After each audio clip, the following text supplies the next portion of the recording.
So was this recorded quite quickly then? I mean, it took. Well, we started last March. I would say 12 days, but you know. No, we started last March. Right now, we don't work weekends because everybody's got kids and stuff like that. Yeah.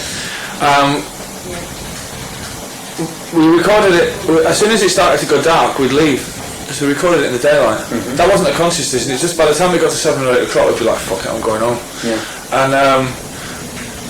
And we finished it in.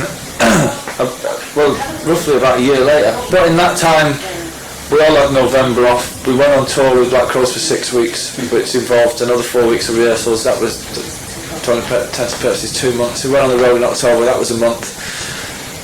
So I don't know how many days, but it didn't. Liam took the longest because he 3 months was just spent. The music was finished. The music was finished fucking ages and ages ago, and then Liam took 3 months to put the vocals down. Not because, you know, he'd actually done it all on the demos, but he was like, Liam always tries to get it the other fucking 10%, and you just go, you won't get it as good as you sang it the first time. I fucking will, I will, and then it just went on for 3 months until we just used all his demo vocals anyway, and we were going, I don't know what you're chasing, you know, you're chasing something that's not there, you know, you're not Frank Sinatra. You know. That's very interesting. I think most people, if you said to them, you know, Liam took 3 months to do the vocals, you'd assume that's because he was never there or he was drunk, but it's actually because he's a perfectionist. Yeah, yes, you know, we had to sit him down and take stuff that he'd done off the demos and go, look, it may not be sonically perfect because it was recorded through a shit microphone or something like that, but that's where the magic is when you sing it the first time. No, I can get it better, and I want to fucking do this, and I want to do that, and it's just like, fucking, just got, you know, but because we were producing it ourselves, nobody could say to him, look, you know, it's fucking done now, leave it. You know, he was like, well, I'm in charge of my vocals, so I'll take as long as I want. Yeah. So at that point you got to go, right, fine, you know. So it's interesting now you were sort of saying that there was a period when you were sort of thinking, second guessing things, right, what's our place in, you know, modern music. In a kind of a way, you don't even have to think like that now, because like music seems to have caught back up with you again. There isn't, you know, because it was written.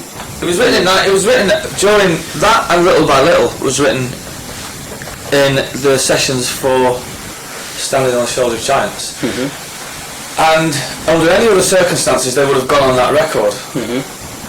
But by the time it came round to recording them, Bonnet and Griggs had left, and Creation was literally down the fucking plug hole, and it was a case of, well, let's fucking wrap this up pretty quickly. And let's get back out on the road, and we'll, you know, them songs they'll live to fight another day, really. But it was written in '98 for a film called Love, Honour and a Bay, and I can, you know, the thing that annoys me most about that is that, you know, somebody hears it from the NME, they stick it on the website that it sounds like it might be about Noel Gallagher's ex-wife, and then all of a sudden, once it's on the internet, it's almost gospel, you know. So, and I can see why, because, you know, the lyrics are quite, to both them songs, you know, if you smoke enough fucking marijuana you could sit down and say it's about that, but you know, you'd have to take my word for it, really. I mean, you know, and I think people do appreciate that. I've been quite honest in the past about stuff, so. I'll tell you what I'm wondering though, because what's, I mean, if you excuse me being sycophantic, it's a fantastic vocal performance on that song. And I just wondered, okay, it wasn't written about your ex-wife, I wondered if it was sung about her. Because it's I can't cast my mind back to the night that I sang it, and I sang it a long time ago. It was in 1998. Oh, that was actually recorded back then? Yeah. The vocals for Little by Little was on an Olympic. That song, Force of Nature, is the finished version that's on the film. It was never touched after that. Right, okay. And that was the one time that I'd sung it. And I had the script of the film and that, and the guys that were making the film were saying it's a song about betrayal and stuff like that. And I only sang it the one time. But no, it wasn't. I mean, part of me thinks I should maybe exploit the situation and say that it was, but it wasn't. Well, there's always the theory, of course, a lot of songwriters have, that they write about things in their songs that they don't realise they're thinking. And a year or two later they go, oh fuck, that's what I was writing about. Yeah. So you could always do that one. Well, yeah, I could always do that, but then I'm not one for exploiting personal, you know, no, that's just not me at all, I'm afraid.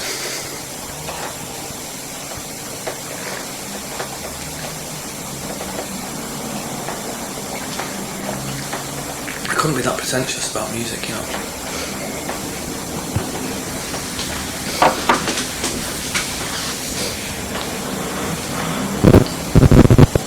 Is there anyone else you use? Because it's kind of like after the first two albums, it's like, well, an Oasis album can almost never get a kind of fair reception anymore, because there's some people who are always going to slag everything off because it's not the first two albums, and there's other people. I mean, I remember when Be Here Now came out, everyone raved about it, and it's like, it must be very hard to get a clear, someone with, you know, sort of no bullshit opinion. I mean, do you have people that you play things to that you know you'll get a proper answer from? Nope. No. No. The real opinion comes from when you put it out, doesn't it? You know, and people come up to you in the street when they've heard the single on the radio, or it's basically the fans who buy it will give their opinion, and you just got to trust your own judgment, you know. And I think we picked the right songs for the record, which is the first thing, because we had about 20 songs, and then we picked the right ones, and then after that, you've just got to be true to yourself and think, well, I fucking love it, you know, and if it sells twice as much as Morning Glory, it doesn't mean that it's twice the album Morning Glory is. But the same way, if it sells half as much as Morning Glory, it doesn't mean it's half the album it is. It's just Morning Glory, and definitely maybe in that period between 94 and 96 was just a moment in time, you know, which will never be repeated probably by any other band, you know. So you've got to detach yourself from that for a start, and think, well, no matter what they say about it, you know, if it sells one copy less than BA now, does it? You know, you just got to do the best that you can, you know, and hope that you get it right. But I think, the people that have downloaded it from the internet and all that stuff have not. But then again, would anybody come up to you and say, I've downloaded your album, I think it's shit? You know, I haven't met a person brave enough to do that yet. I want my money back. Yeah, do you know what I mean? And you know, I mean, because I'm the same. If I meet people in bands and that, and get talking about the records, you never say, I think you're fucking rubbish, but you're a nice guy. You know? You always say, yeah, well, you know, it's all right.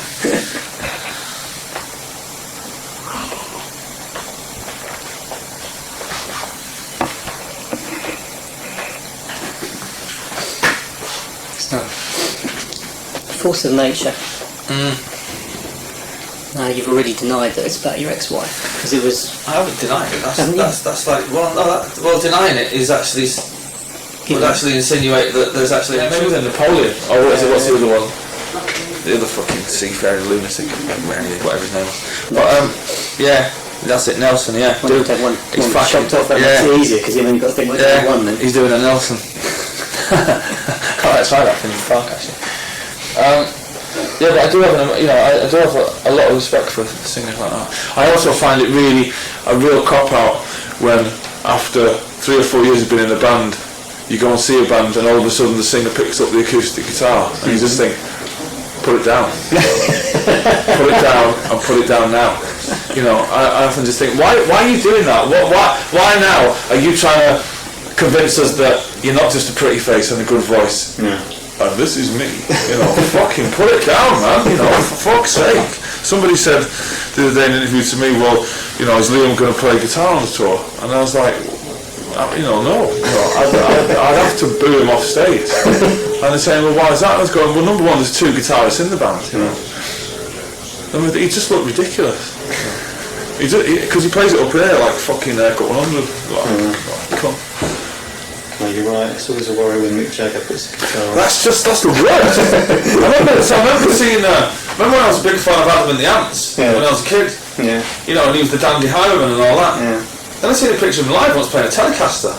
I thought, pirates don't play fucking guitars, man. Neither do highwaymen. You know, put it down. Put it down. You know, you're the Ant King. Put it fucking down. You never seen Jim Morrison play a guitar, did you? And then I've got a bass player. You know, he could have legitimately gone, you know, I can't play bass. Yeah. Fuck you. What makes us special? There's that. I mean, there's the characters in the band as well, and there's the fans themselves, and you know, and our manager, and the past and all that stuff makes it all the most exciting band that there is, I think.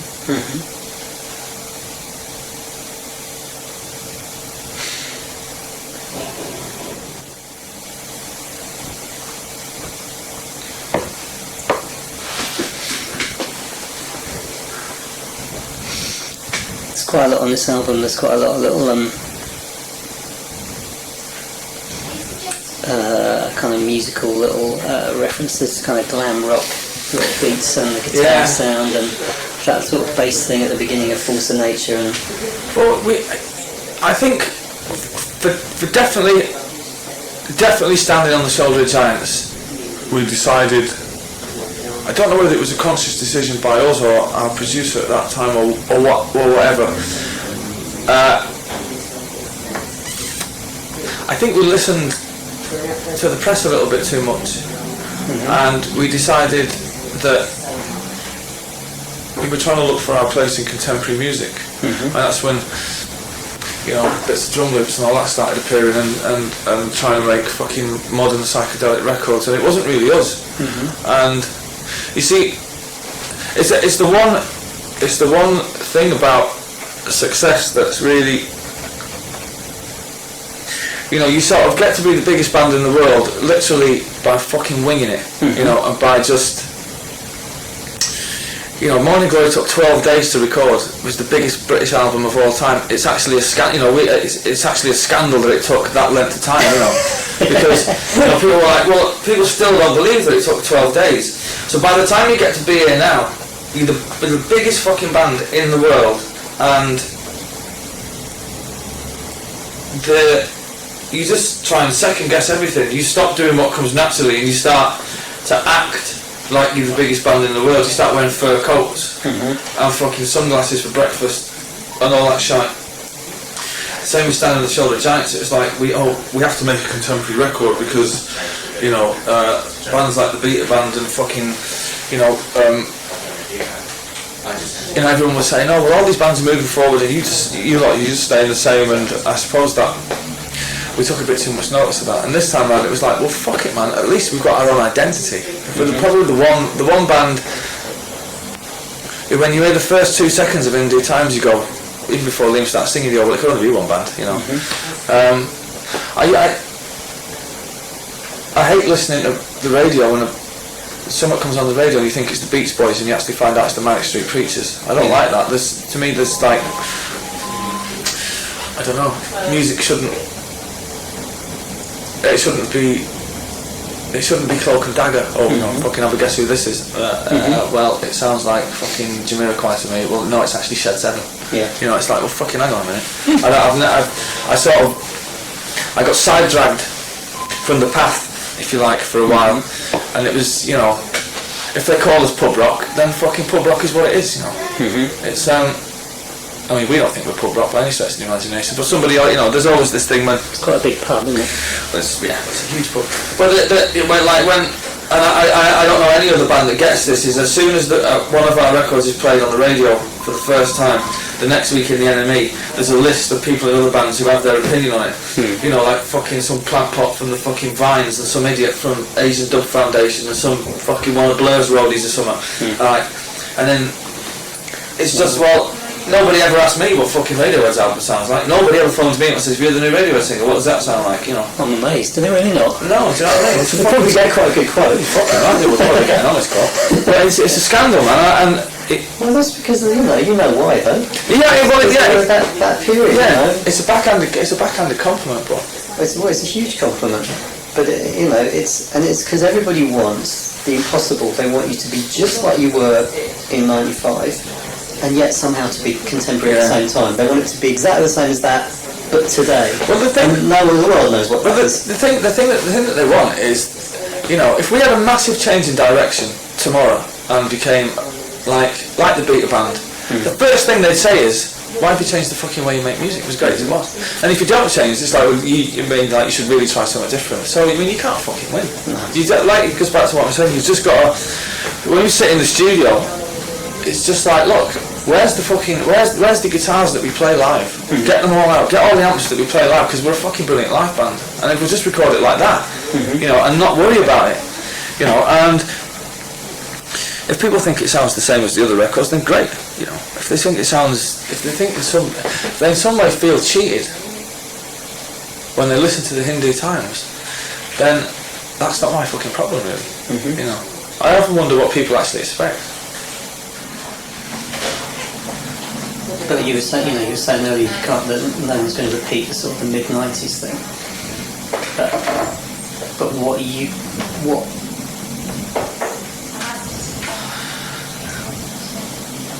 what people who were there then probably hoping from Oasis is that you're going to carry on writing songs that connect with their lives, and you know, and it's the sort of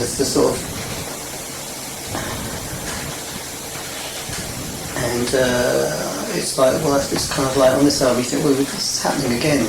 It's just a different part of your life. It's a different age, and that you're addressing in those songs. But it's happening again, you know. Because your fans are growing up, and if they're in their 30s and they've got kids, you know, they're going to listen to those songs, and it's going to be, hey, that's my life again. Yeah, well, I'd liken it to this: is that when I was 24 and I got a record deal, and I was very, very comfortable with life, and I enjoyed it. I was just comfortable with being 24 and in the biggest band in England and writing songs about, you know, drinking and taking drugs and fucking shagging women. And I was very, very comfortable with that. And then between the years of 97 and 99, I was quite uncomfortable with the people that were around me and all the bullshit that goes with being success. You know, you spend endless hours in lawyers' meetings and fucking accountants and all that fucking rubbish. Yeah. But now, see, I'm very fucking comfortable with being 35 next month and having a daughter and, you know, living quite a normal existence. I don't live in some big fucking huge mansion anymore, do you know what I mean? I live in the centre of town with a lot of other, you know, I have neighbours now and all that stuff, and I'm very comfortable with life in general. And in the years in between, it was very not confusing and not dark, because it was a fucking good time. You know, I've got some of the greatest memories, some of the greatest stories, you know, ever known to man. I could fucking sit down and entertain you for hours and hours and hours. And myself, I could entertain myself for hours and hours as well, but, you know, ultimately it all meant nothing. Whereas now I'm sort of, you know, our kiddo says to me, you know, you just, you know, because Liam can't leave the house really, because he's a bit, well, because he's Noel Gallagher. Like fucking, everybody has this image of him, and he's like, I mean, I can walk down the fucking street at any time of the day, and I don't have the obligatory bodyguard or minder or anything like that, or fucking limousines. It's like, you know, I get on the train to go to the studio and stuff like that, and I'm very comfortable with that. And people always say, well, I didn't expect to see you here, you know, on the train going to work. It's like, well, fine, you know, that's cool, you know, don't let it freak you out. It doesn't freak me out at all, you know. Why don't you use my helicopter then, if it freaks out me being on your train? I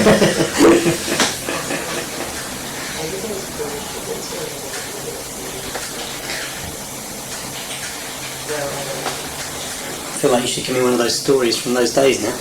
That's just too libelous, I'm afraid. I gave a few, and they always come out sounding like I'm a bit, you know, I don't know. I don't like some of the interviews I've done around about October time, or around about the time of our 10th anniversary. They were all concerning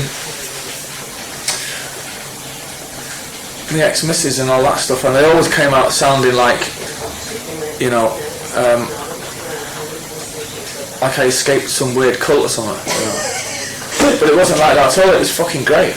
I really did enjoy every single day of it, up until the point where I went, right, well, like, my voyage of discovery with drug intake is now complete, you know. Yeah. I've had enough of this, and I've had enough of talking about the pyramids and fucking aliens in Area 51 to last a fucking lifetime. So I'm now going to go and see the doctor, and you know, things are going to calm down a little bit. So, but yeah, some of the stories are fantastic, but I wouldn't put any of the characters through that.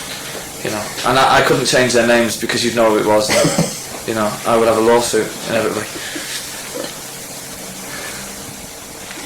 But that's the beauty of music, isn't it? And to probably a more important extent, that's the beauty of words in music, isn't it? But is it because partly you want people to think that you write songs down the pub? that you don't want people. I don't really want people to think anything. You know, I would, you know, if I wanted people to think something, I would probably end up like Damon Albarn, and I'd then be like, you know, be right going, no, really, I am intelligent, and I am weird, and I am left field, and I'm not just some fucking bozo. And it's nice if people think that sometimes, like, oh well, you know, he doesn't just fucking get out a rhyming dictionary and fucking rhyme dog with fog and blog and smog and stuff like that, you know. But sometimes I do, you know, because I'm a fucking. Sometimes I have to really try to write songs, but sometimes, like I say, they just come out of nowhere. Like Hindu Times, for instance, that was a purpose-built or a purpose-written song, because I had the guitar riff and then the melody and then all the structure was in place, and I took it home and Gavin was saying, he said, so what are you going to write about? And I went, I have no idea. And he said, well, is it going to be the first single? I said, well, it sounds like it could be. And he said, well, it should be the most Oasis single you've ever written. And at that point I was like, right, okay, right, fine, I'm going to write it like I was a 16-year-old again. I'm going to pretend, well, not pretend, I'm going to, you know, I'm going to write it from the point of view of just being a wide-eyed teenager as opposed to being a 34-year-old rock star. So it's good when things like that happen. Yeah. But, you know, yeah, some songs that I've written down the pub. Yeah. But I mean, the thing about Little by Little and Force of Nature and All in the Mind is that they are written from the perspective of a 34-year-old. You know, they're a little bit older and wiser than the earlier songs. Yeah, I was in a very reflective time in France. That's where Did It All Go Wrong come from, and Gas Panic and Sunday Morning Call and stuff like that, you know. Come out of a pretty long party that took place round at my house for a few years, and it was sort of deciding to give up drugs and stuff like that, and then all the lyrics I wrote up to that point was, you know, to give up drugs you have to be then somehow, I don't know how it happens, but you end up getting prescription drugs to keep you off the hard drugs, and then that was me sitting in you know, sitting in rooms in France and in London thinking, how the fuck did it get to this, you know? So that was what all that stuff was about, really. And for this record, it was sort of, you know, all that baggage is gone now. So I think the record, apart from Little by Little and Force of Nature, is pretty looking towards the future, really. Somewhat. Having said that you can't be pretentious, I'm going to try and make you slightly pretentious. Because Little by Little and also All in the Mind, there's some very interesting subject matter going on there. Some deep questions in there, aren't there? Well, let's start with Little by Little.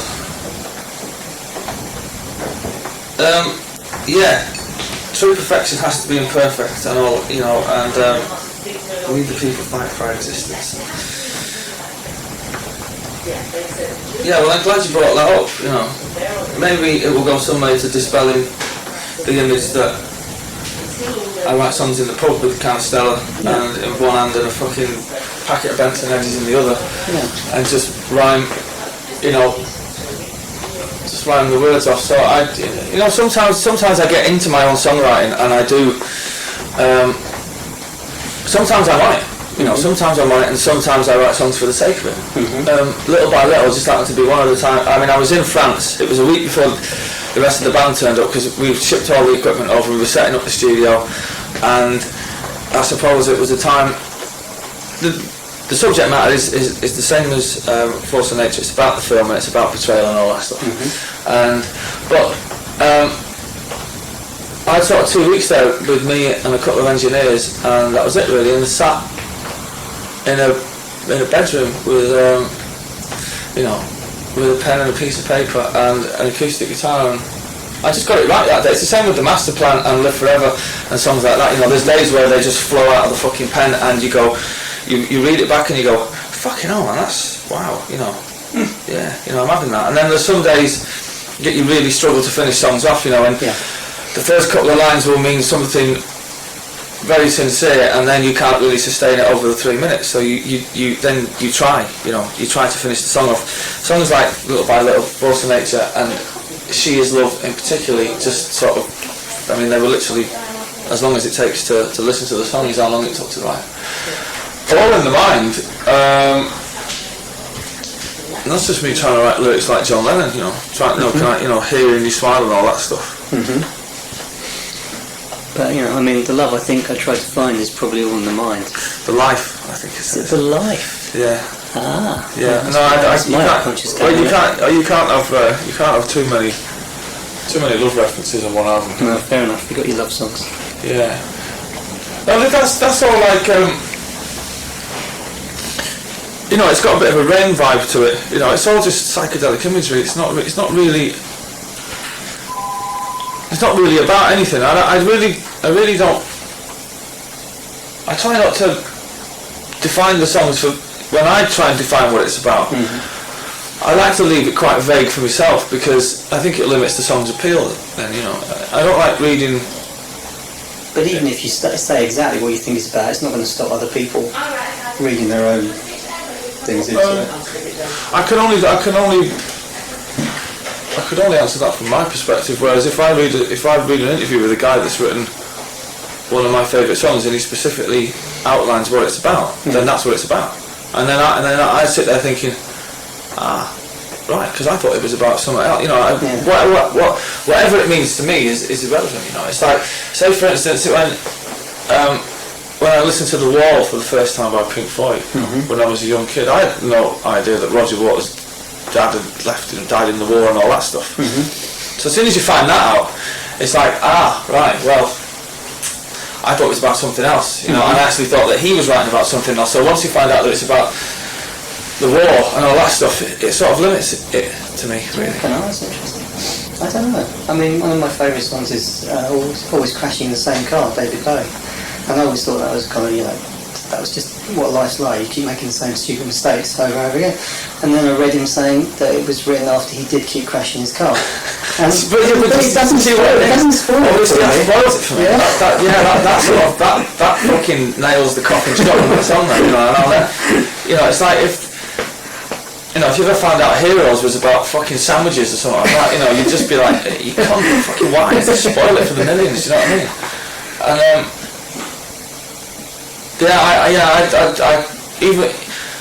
I do try and leave it vague, even for me, even when I'm writing I don't think, well, I wonder what that's about.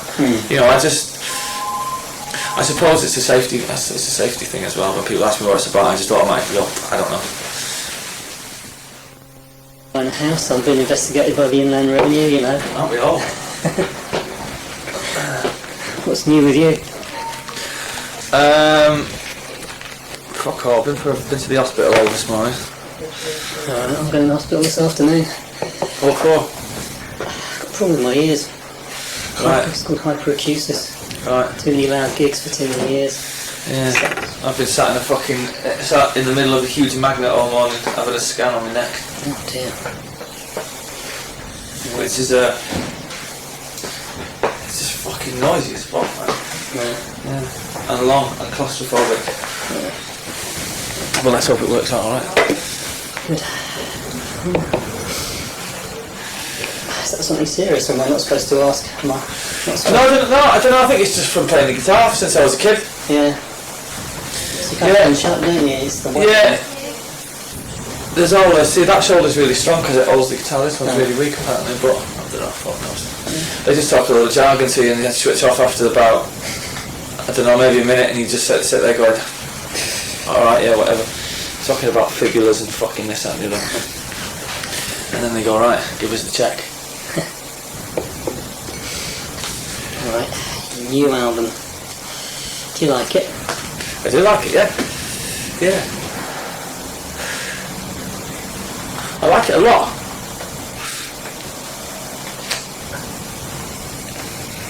But then I would say that one now.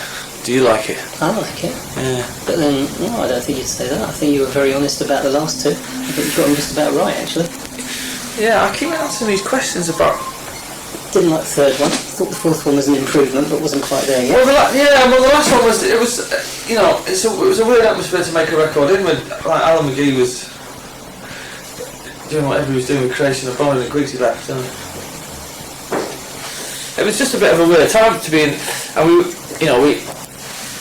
all fucked off to the south of France and hired a big mansion and done the Rolling Stones thing, and you know, we were going to sit by the pool for 3 months and record an album where we spent a lot of time on the phone whilst recording an album, which is pretty weird. But I think that album sort of come out pretty much as we expected. There's a couple of songs the lyrics could have been better, but that's about it really.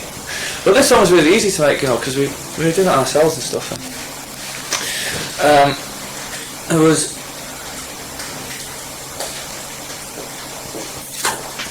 was just easy. I don't know why it was easy, but everybody seemed to be on the case this time. There wasn't no shit going on around the edges. You know, so it was pretty much concentrating on the music. Which is why it reminds me of the first one. You know, everybody sort of left us alone to do it. Whereas the other two, they were. Beer now was I don't know. It was a laugh to make, but it was. That's why the music suffered. Yeah. But you know, I think everybody's got shit albums in them, haven't they? I don't think anybody's credentials are 150% fucking perfect, are they? No, that's true. No. So you produced it yourself? Well, no, not me, but for the band. What does that mean? Does that mean that you decide what happens on your track, your songs, and Liam has more of a say on his? Because what does it mean? It means that you haven't got a sixth opinion. You know, it means that. So I always feel that producers, they always try and see. I don't really know what production means, because to me, all bands produce their own records because they write the fucking music.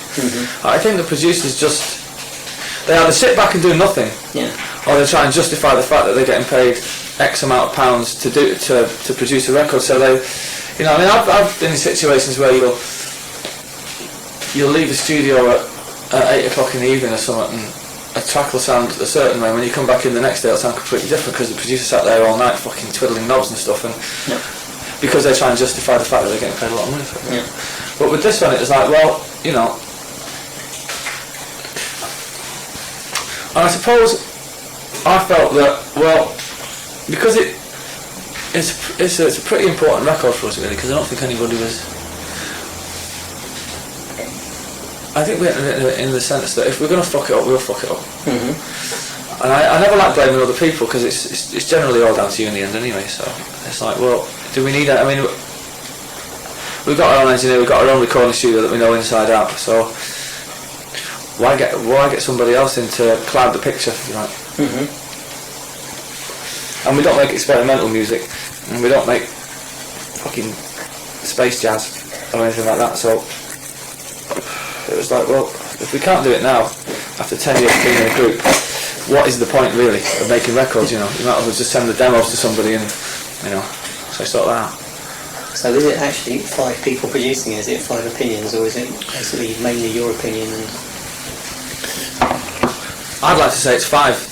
Everybody else would probably say it's 1, but in terms of putting the hours in the studio, it's probably me and Gem spent most of the time there, and Liam. Andy lives in Sweden, so he's sort of coming and going. Alan doesn't really get involved apart from playing his drums, and that's it really. But yeah, everybody's got an opinion, especially with their own songs and that. But somebody has to have the casting vote, and that would be me, I suppose.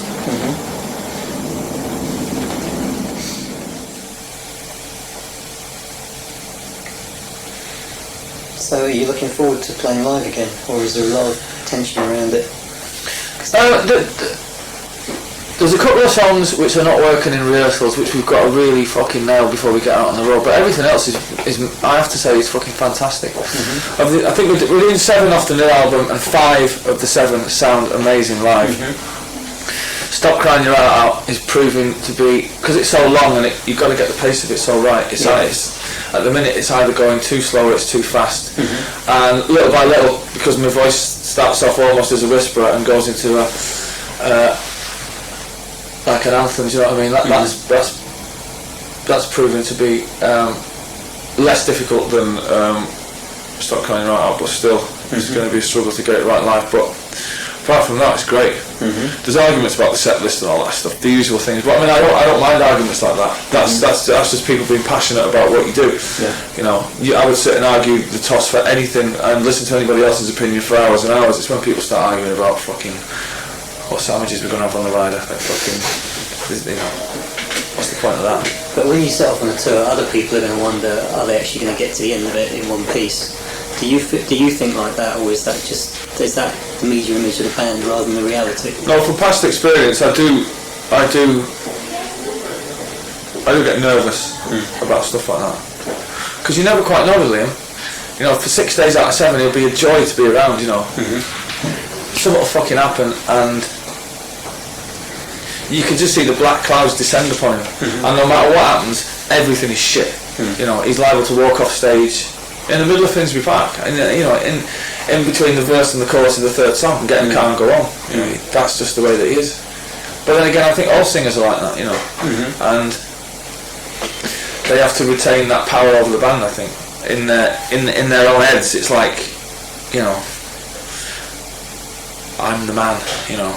Well, it's a very strange thing to have, you know, the rock frontman, the rock star, the singer. That's an incredible amount of kind of ego that you need to just get up and do it, isn't it? Well, it takes a lot of fucking guts. Yeah. I sang once without my guitar. Was at the Royal Festival Hall with Burt Bacharach, and it was the fucking weirdest experience I'd ever had in my life, because I didn't have that thing there, and even if it's just a barrier more than anything. It's just something to grab onto. Now I could play to 1 million people on my own with a ukulele, as long as I had something there that a reason. Well, yeah, it's not just the hand movements, it's almost like a comfort blanket. As long as you've got that in your hand, you're not stood fucking with your hands in your pockets or, you know, acting like a fucking tool. But I mean, I admire people that get up on stage and all they've got is a little mic stand and a microphone. But then saying that, they have got the microphone. So they make their own evenings, you know what I mean? But I wouldn't do it without a guitar, not for all the money in the fucking world. There's just no way. You know, what do you do with your hands? You know, I mean, I have to say that the young lad did come up with the one stance that hadn't been stood before, which is the one behind his hands behind his back. And I was thinking, I remember the first time we done it was sort of, it was really early on, and I was sort of looked and he had his hands behind his back, and I thought, what is all that about? And then I thought, actually, that's really fucking cool. Because up to then it had only been Prince Philip had done that. Or the one hand like something like that, maybe. Not in terms of he's going solo and he's splitting up the band, but is there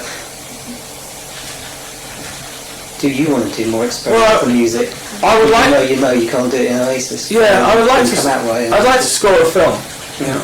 And because I mean I do like dance music. I spent a lot of my youth growing up in the Attic End, so that's all that kind of stuff is in there somewhere. But see, Liam can be quite suffocating for the group. You know, anything that doesn't remotely sound like a Beatles chord change is out the fucking door straight away. You won't sing it, you know.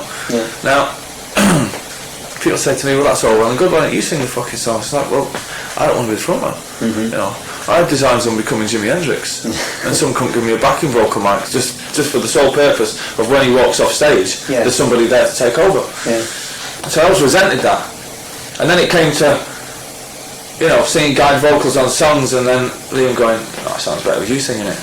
So I've always resented the fact that, and I can't fucking sing in tune to save me live because you know, because to play guitar and sing at the same time is quite difficult. Added to that, there's all the emotion of a concert and all that stuff, you know. And but I'd like to do a film and do sort of more electronic stuff, but it's not something that I'm chasing either. Do you know what I mean? I don't sort of phoning up my publishers and saying, you know, I need to score the new Spider-Man film, you know, for my own creativity, or I'm going to go fucking mad in this rock and roll band, or I'm not about, you know, to get on a plane like fucking what's his face out of Blur and go and live in fucking Afghanistan for 9 months and bring a load of musicians back and go, hey, I'm weird. Look how fucking weird I am, you know. I'm not into that either. It's a good album, though. Apparently it is. Apparently it is. You know. I know you're not going to say anything nice about the bloke, but it's a good album. I don't mind his music. His music to me is he's done some really fucking good stuff. And that band, you know what I mean? It's just him as a person. I find him very slappable. He does get up the nose. Yeah, but you know, I'm not. Yeah, I don't have to. I'm not the kind of person that. I haven't got a huge catalogue of like, you know, electronic music, you know, volumes 1 to 10. Yeah. And I don't sit around my house with any of my friends going, yeah, but this is what we really should be doing, you know. It's just like, fucking, I'm very, very, very content fucking turning that amp up to 11 and, you know, giving myself earache, you know. But I would like to do some stuff for films just because you wouldn't involve a record for a start. Because once you put a record out and it's got your name on the front and it's not Oasis, you know, some idiot will always fucking, before it comes out, there's the rumour. Yeah. He's gone solo, he's writing a new solo album, you know, the band's finished, he's had enough of fucking Liam, it's electronic music, we've heard it, it's a massive departure, bloody, fucking blah, you know, they'll doorstep Liam, he'll say sort of like, well, it's fucking shite, you know, all that starts and then, you know, it all gets fucking blown out of all proportion, before you know it, you know, I don't want fucking, I ain't going to tour you anymore, and it's just shit like that really. Yeah. So I wouldn't mind doing a film. Have you heard the soundtrack to Dead Man? You know that film, the Jim Jarmusch film that Neil Young done? Yeah. Yeah. See, stuff like that appeals to me a lot. Yeah. So I mean, I've submitted songs for films like Force of Nature and stuff like that, but that's not the same really. No. I've always loved the thought of just standing in front of a huge fucking screen with a guitar or whatever and just playing music to the scene of the film. I'd love to do that. Yeah. And maybe it'll happen one day, but like I say, it's not something I'm actively chasing. No. I mean, this is so, the Oasis thing, it's so fucking big, and I inevitably end up in charge most of the time. It's just, I mean, I've got my own record label, and even that, the small amount of spare time I had is now, you know, every time we finish rehearsals or, you know, we finish an album, the phone's always going, it's the band that I signed to my label, and they're going, right, what's happening? And you're just like, give me fucking 2 minutes, you know, it's just, so to throw something else in on top of that would be suicide, you know. But I wouldn't, if somebody knocked on my door tomorrow and said, look, there's this fucking huge film coming out with whatever, you know, if it was some huge fucking cult film or, you know, all these people are going to be in it and it's going to be used, we want you and you alone to score the film, I'd say, right, you know, where, when, you know, I'd do it. It was fucking mind-blowing. They were fantastic. Have you heard that new record yet? Yeah, that's great. Special. There's not many records that come along in your lifetime where you know that is going to be in your collection until the day that you fucking die, you know, and it's like, that's like the Lars first album and the Roses first album. It's that fucking special. It really is. But yeah. I mean, we always did say actually there was at the low points when people were just sort of dismissing the band in a sentence, but they're finished. You know? They're finished. They have no record label. That everybody's leaving. You know, he's just walked out of a tour. Wembley will be the last thing. Liam always gets a bit panicky about this kind of thing, and we always just said, look, you know, we're just sat at a fucking table, and, you know, the table's just spinning round and round and round. And if we just stay where we are, it fucking comes back, you know, you know, as long as we stay true to ourselves, and don't try and catch the bandwagon or chase the fucking credibility bus, you know, we'll be alright. I think people, you know, you've always got to, it does take a lot of, it takes a lot of confidence and a strong manager who we've got, who just said, don't fucking worry about it, you know, you're still the biggest band in the country, even when you're shit, you know, so don't fucking not worry about it, you know, as good as Coldplay and Travis and the Stereophonics are, they ain't special, you know,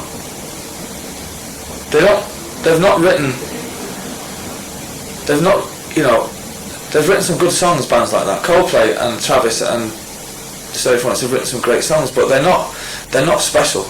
There's only room for like a couple of special bands at a time, and you know, it just takes a lot of. And of course, Liam's always the one who'd be pushing it, and he's panicking, and let's fucking do something. Let you know, why haven't you written any songs? It's like, well, what's the point? We're better off not writing anything than writing a lot of the half-assed stuff that, you know, we're just doing it for the sake of it, so. But it's having confidence in, I suppose it's having confidence in your audience as well, and just think, well, they ain't going to go anywhere, you know, because nobody's going to come and take them off us. Yeah. You know, it's always there for us no matter what.